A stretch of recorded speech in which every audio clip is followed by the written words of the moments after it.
Welcome. Thank you for joining us. We're glad you're here.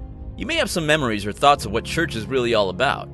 Is it a place to get married? A place you go when someone dies? A big potluck? Sometimes with that mystery dish. Bible stories on a flannel board? A place to sing hymns?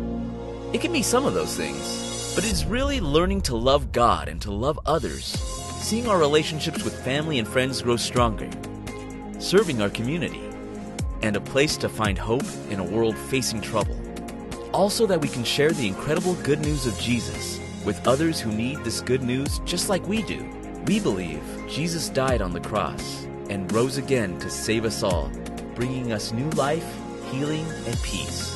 If it's been a while since you've been to church, or it's your very first time, or you're here every Sunday, no matter where you come from or where you've been, we welcome you to our church.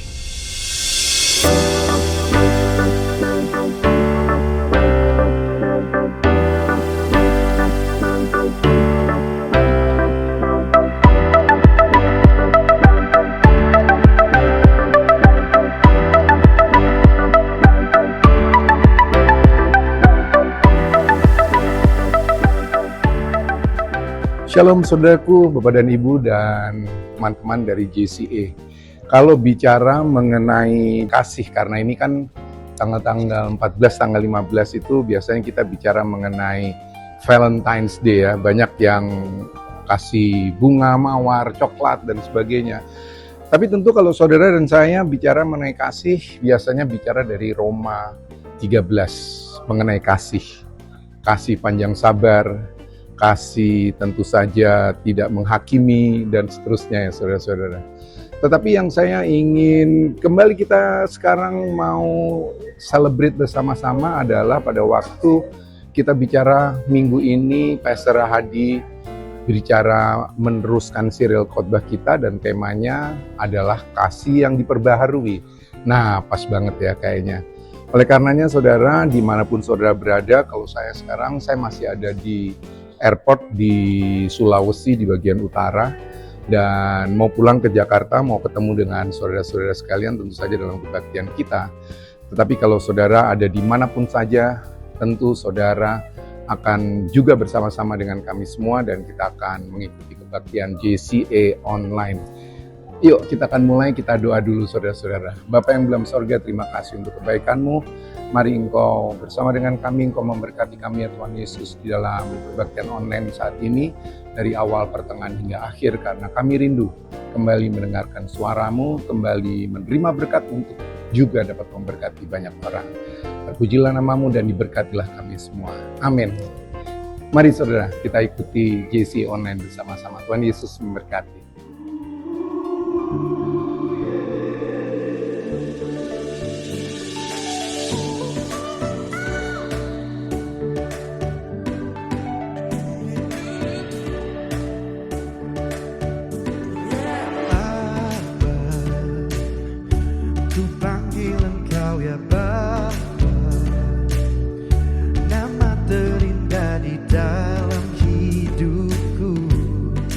Lebih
luas dari bumi, tetangga pikiranmu, selamanya kau sediakan bagiku. Yesus, ku cinta kau.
Mari kita bersatu di dalam doa.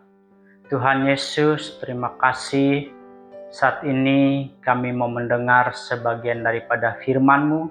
Biarlah firman-Mu ini menjadi kesehatan, kekuatan bagi tubuh, jiwa, dan roh kami. Sembunyikan hamba-Mu di balik salib-Mu, biarlah hanya nama-Mu yang dimuliakan di tengah-tengah kehidupan kami. Terpuji nama-Mu Tuhan. Ini doa dan syukur kami. Dalam nama Tuhan Yesus kami berdoa. Amin. Shalom Bapak Ibu dan saudara-saudari yang dikasihi Tuhan. Bagaimana kabarnya hari ini? Saya yakin pasti baik-baik saja ya. Bapak Ibu dan saudara-saudari yang dikasihi Tuhan. Judul khotbah kita hari ini adalah kasih yang diperbaharui. Bapak Ibu, jika kita benar-benar mengasihi sesuatu, biasanya kita tidak bisa diam. Kita dengan senang hati menceritakannya kepada orang lain, bahkan rela mengeluarkan banyak tenaga dan usaha. Lihat saja para penggemar tim olahraga favorit. Saat menonton pertandingan di televisi, ada yang sampai mengecat wajah, mengenakan kostum aneh, dan berteriak penuh semangat. Semua itu dilakukan karena cinta mereka kepada timnya. Selain itu, ada banyak hal sederhana yang juga kita kasihi. Coba bayangkan, siapa di sini yang suka hewan peliharaan? Makanan, pantai yang indah, kopi di pagi hari, atau tertawa lepas. Hal-hal kecil seperti itu saja bisa membuat kita antusias dan merasa bahagia. Memang tidak semua orang menyukai hal yang sama. Setiap orang punya kesukaannya masing-masing. Tetapi ada satu hal yang seharusnya bisa kita sepakati bersama. Allah layak menerima kasih dan perhatian kita. Mengapa? Karena Dia lebih dahulu mengasihi kita. dan seperti kasih yang lain yang dengan mudah kita ceritakan kepada orang lain. Seharusnya kasih Allah juga membuat kita bersemangat membagikannya kepada orang-orang di sekitar kita. Bapak, Ibu, dan saudara-saudari yang dikasihi Tuhan, kita akan baca ayatnya terlebih dahulu dalam kitab Wahyu pasal 2 ayat 4. Namun demikian aku mencela engkau karena engkau telah meninggalkan kasihmu yang semula. Dan kita akan baca ayat selanjutnya dalam kitab Yohanes pasal 21 ayat 15 sampai 17. Sesudah sarapan Yesus berkata kepada Simon Petrus, "Simon, anak Yohanes, apakah engkau mengasihi aku lebih daripada mereka ini?"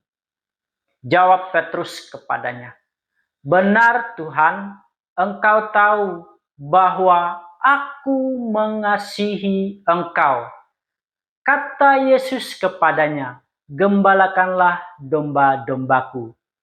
Kata Yesus pula kepadanya untuk kedua kalinya, "Simon, anak Yohanes, apakah engkau mengasihi aku?" Jawab Petrus kepadanya, "Benar Tuhan, engkau tahu bahwa aku mengasihi engkau."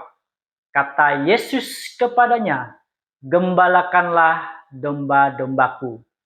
Kata Yesus kepadanya untuk ketiga kalinya, "Simon, anak Yohanes, apakah engkau mengasihi aku?" Maka sedih hati Petrus karena Yesus berkata untuk ketiga kalinya, "Apakah engkau mengasihi aku?" Dan ia berkata kepadanya, "Tuhan, engkau tahu segala sesuatu. Engkau tahu bahwa aku mengasihi engkau." Kata Yesus kepadanya, "Gembalakanlah domba-dombaku." Bapak Ibu, hari ini kita sudah sampai di minggu ketiga dari seri khotbah kita yang berjudul Rindu atau diperbaharui. Melalui seri ini, kita percaya bahwa Allah rindu setiap kita hidup dalam kepenuhan hidup yang sudah Ia janjikan.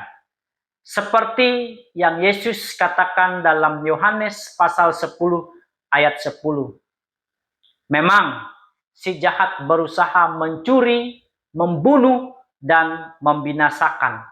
Tetapi Yesus datang supaya kita memiliki hidup, dan hidup itu berlimpah. Bapak, Ibu, saudara-saudari yang dikasihi Tuhan, hidup yang berlimpah itu benar-benar akan kita alami. Ada satu hal penting yang perlu terjadi dalam diri kita, yaitu pembaharuan. Jadi alami pembaharuan agar kita mengalami hidup. Bapak, Ibu, dan saudara-saudari, di minggu pertama kita telah belajar tentang batin yang diperbaharui. Kita melihat bagaimana dosa bisa membuat batin kita lelah dan gelap. Tetapi ketika kita bertobat, Allah memulihkan hati kita dan memperbaharui hubungan kita dengannya. Minggu yang kedua, kita diajak melihat tujuan hidup yang diperbaharui. Kita diingatkan bahwa Allah menciptakan kita bukan tanpa arah. Ia punya rencana dan pekerjaan-pekerjaan baik yang sudah Ia siapkan. Bahkan jauh lebih baik daripada pilihan-pilihan yang sering kita ambil sendiri. Dan Bapak Ibu harus tahu, hari ini kita akan melangkah ke bagian yang ketiga, atau minggu ini minggu ketiga, yaitu tentang kasih yang diperbaharui.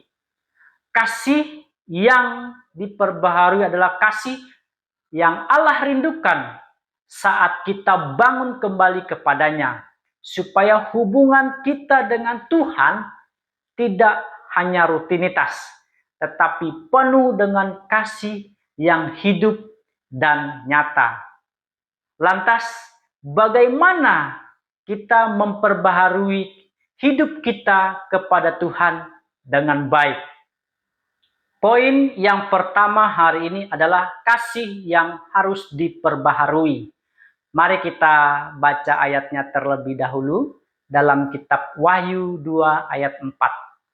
Namun demikian aku mencela engkau karena engkau telah meninggalkan kasihmu yang semula. Bapak, Ibu, dan saudara-saudari, Alkitab memberikan kita peringatan yang sangat jelas lewat jemaat di Efesus. Dalam kitab Wahyu ini, Tuhan memuji jemaat itu karena kerja keras, ketekunan, dan kesetiaan mereka menjaga ajaran yang benar. Secara lahiriah, semua terlihat baik-baik saja. Namun, di balik semua itu, Tuhan menyingkapkan satu masalah besar, seperti yang tertulis dalam kitab Wahyu 2 ayat 4. Mereka telah meninggalkan kasih yang mula-mula. Mereka masih sibuk melayani, masih melakukan hal-hal yang benar, tetapi hati mereka sudah tidak lagi menyala seperti dulu. Gairah dan cinta awal mereka kepada Yesus mulai pudar. Dan peringatan ini bukan hanya untuk jemaat Efesus zaman dulu, tetapi juga untuk kita hari ini. Jangan sampai kita terlihat aktif dan benar-benar secara rohani, tetapi kehilangan kasih yang seharusnya menjadi pusat dari semuanya. Bapak, Ibu, jika kita benar-benar mengasihi Allah, itu pasti akan kelihatan dari cara hidup kita, dari apa yang kita lakukan, dan dari kata-kata kita yang kita ucapkan. Mungkin Kristus bukan cuma soal rutinitas rohani, tetapi soal mengasihi Allah dalam hati. Dari sinilah inti hidup kita.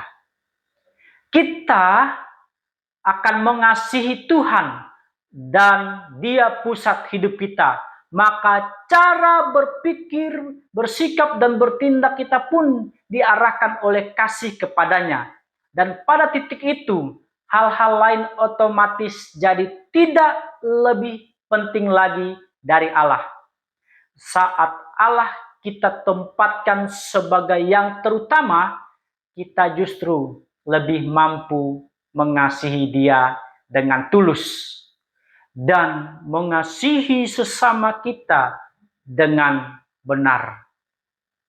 Seperti yang dikatakan oleh seorang teolog yang bernama Keile Idleman dalam buku Not a Fan. Kita mengasihi sesama dengan paling baik ketika kita paling mengasihi Allah. Ini sangat masuk akal, karena sejak awal kita memang diciptakan untuk hidup dari hubungan kita dengan Allah.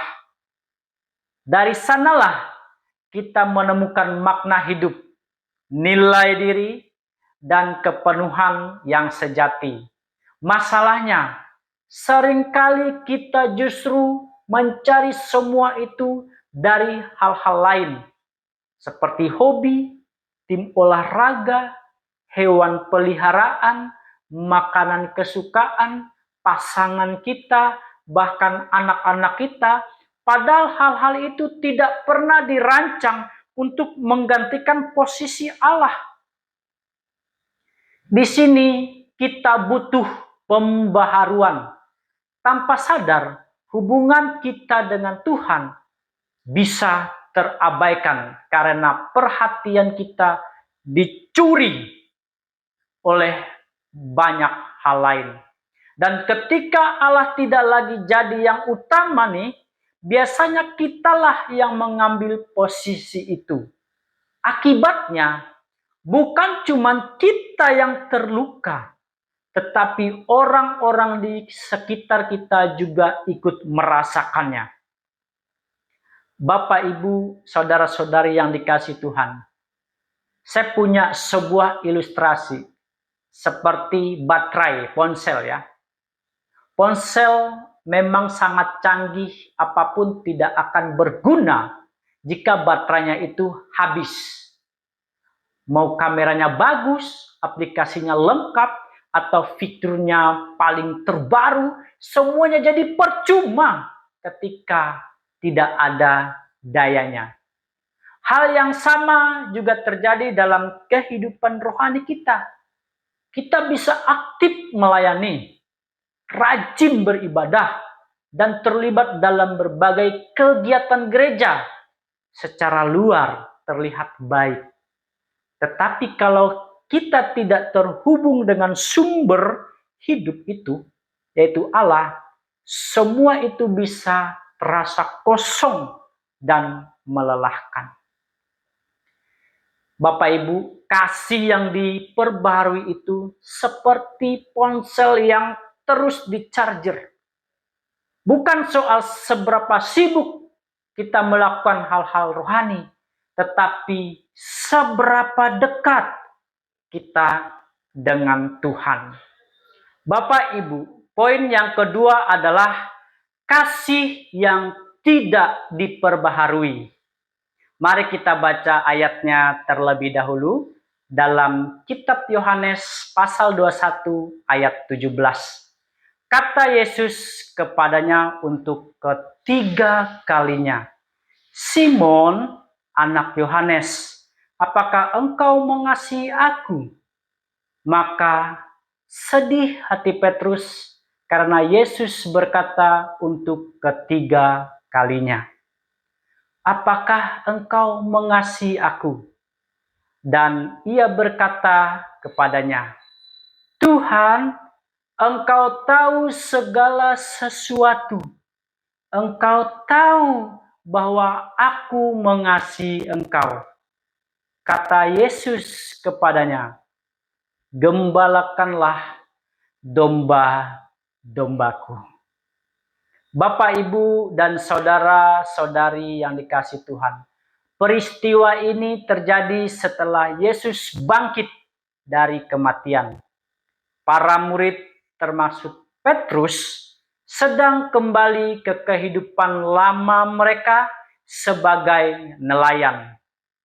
Petrus adalah murid yang pernah sangat bersemangat mengikut Yesus. Tetapi juga orang yang dengan keras menyangkalnya 3 kali pada malam penyaliban. Rasa bersalah dan kegagalan itulah kemungkinan besar masih membebani hatinya Petrus. Dalam suasana yang sederhana, setelah sarapan bersama di tepi danau Tiberias, Yesus tidak menegur Petrus dengan keras atau mengungkit masa lalunya. Sebaliknya, Yesus mengajaknya berbicara dari hati ke hati. 3 kali Yesus bertanya, "Apakah engkau mengasihi aku?" Sebuah pertanyaan yang sejalan dengan 3 kali penyangkalan Petrus sebelumnya terhadap Tuhan Yesus. Bapak Ibu, melalui percakapan ini, Tuhan Yesus bukan hanya memulihkan Petrus secara pribadi, tetapi juga menegaskan kembali panggilannya.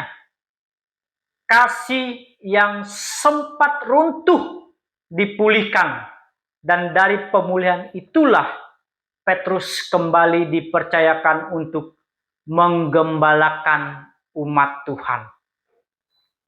Bapak, Ibu, dan saudara-saudari yang dikasihi Tuhan, hubungan dengan Allah sangat mirip dengan pernikahan.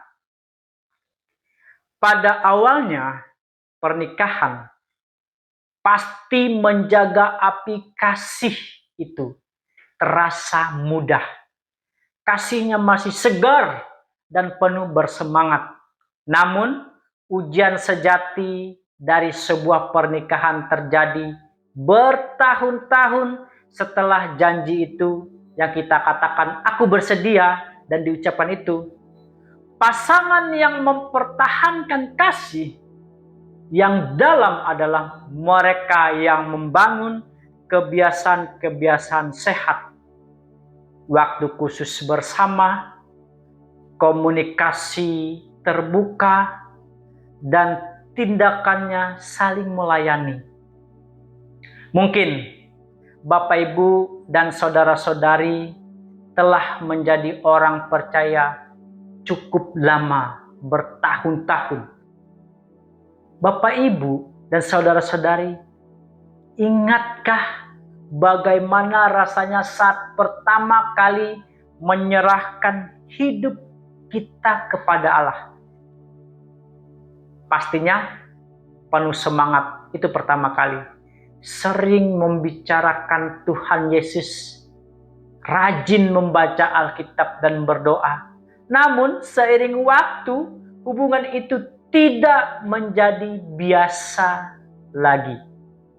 Hal-hal ini kayak mengambil prioritas seperti pekerjaan dan keluarga dan lain-lain. Dosa mulai masuk, tujuan hidup yang Allah berikan memudar. Mungkin hari ini Bapak, Ibu, dan saudara-saudari bertanya-tanya, bagaimana saya bisa sampai di posisi ini? Kasih itu berasa kering. Bisa jadi karena Bapak, Ibu, dan saudara-saudari telah kehilangan kasih yang mula-mula itu. Menurut John Wesley, seorang teolog Kristen, ia mengatakan, kasih yang sejati kepada Allah harus terus dipelihara, karena kasih yang dibiarkan akan menjadi dingin. Tahu nggak? Makna dari perkataan ini adalah kasih tidak otomatis bertahan jika tidak diperbaharui. Ia akan memudar bukan karena penolakan, tetapi karena kelalaian. Saya punya sebuah ilustrasi yang menarik ya.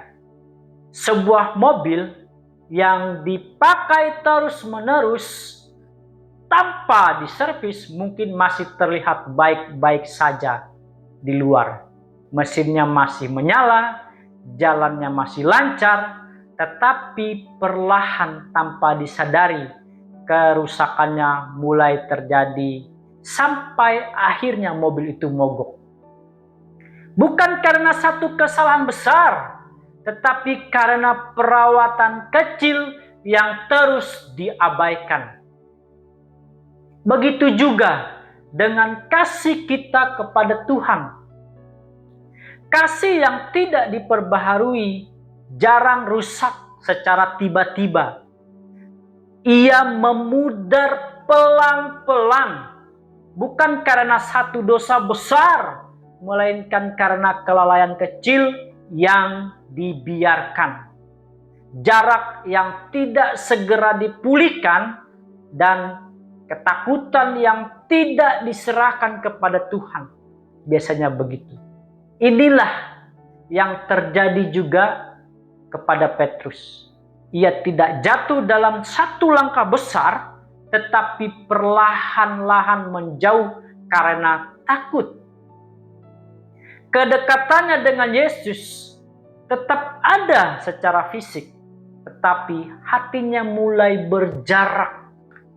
Kisah ini mengingatkan kita bahwa kasih yang diabaikan akan melemah dan karena itu perlu terus diperbaharui.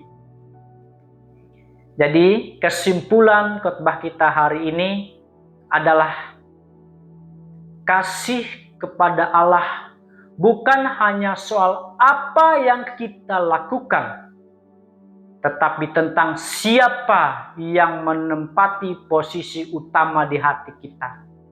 Kita belajar hari ini bahwa kasih bisa memudar bahkan saat kita masih terlihat rohani. Tuhan menegur jemaat Efesus karena meninggalkan kasih yang mula-mula. Tetapi melalui Petrus kita melihat bahwa kasih yang sempat runtuh masih bisa dipulihkan. Pertanyaannya, Yesus juga ditujukan kepada kita hari ini. Apakah engkau mengasihi Tuhan? Ketika kita mau kembali menempatkan Tuhan sebagai yang terutama, kasih kita diperbarui, dan dari sanalah hidup yang berkelimpahan itu menjadi nyata. Amin. Demikian firman Tuhan kita hari ini. Mari kita bersatu di dalam doa. Tuhan Yesus, terima kasih atas kebenaran firman-Mu. Biarlah firman-Mu ini tertanam dalam kehidupan kami. Tuhan, biarlah kami memperbarui kehidupan kami dengan Tuhan. Memperbarui kasih kami kepada Tuhan. Sehingga kasih kepada orang lain lebih nyata. Terima kasih Tuhan. Ini doa dan syukur kami. Dalam nama Tuhan Yesus kami berdoa. Amin.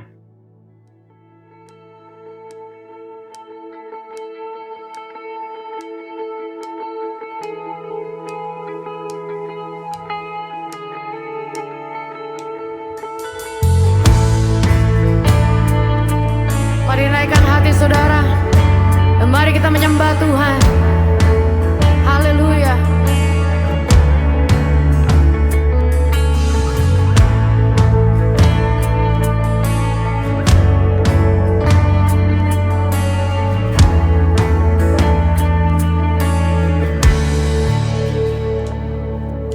Sungguh besar setiamu, Mari katakan kepada Tuhan. nyata di sepanjang hidupku. Darah-Mu telah layakkan kehidupanku.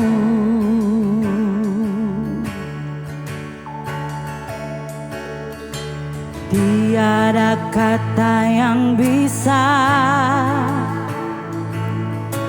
lukiskan indahnya Kau Tuhan. Bagi-Mu segala pujian dan kemuliaan. Mari tinggikan namanya, katakan. Ku tinggikan Engkau Tuhan, melebihi segalanya, lebih dalam ku menyembah dalam roh dan kebenaran selamanya.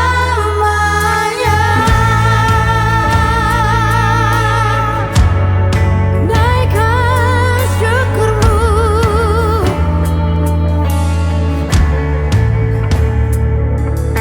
sungguh besar setiamu, Di sepanjang hidup kami ya Tuhan. nyata di sepanjang hidupku.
sahabat kita, dan dia selalu berada di sisi saudara dan saya. Amin. Haleluya.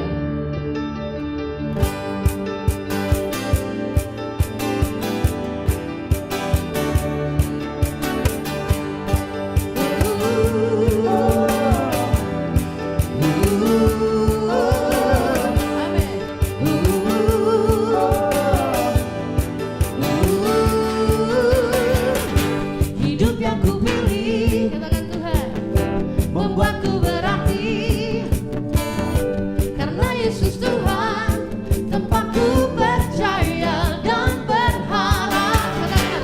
Ku buka mataku, Mari lihat ini saudara. lihat sekelilingku, ku harus katakan kebenarannya yang membebaskan, karena kuasa-Mu, karena kehebatanmu, ku dapat lakukan perkara besar yang Engkau jadikan. Yesus, Kaulah sahabatku. Yesus, Kau yang akan selalu berada di sisiku, sumber kuatku. Katakan, Yesus, Kaulah sahabatku. Yesus, Kau yang tak pernah jenuh-jenuh di sisiku, sumber kuatku.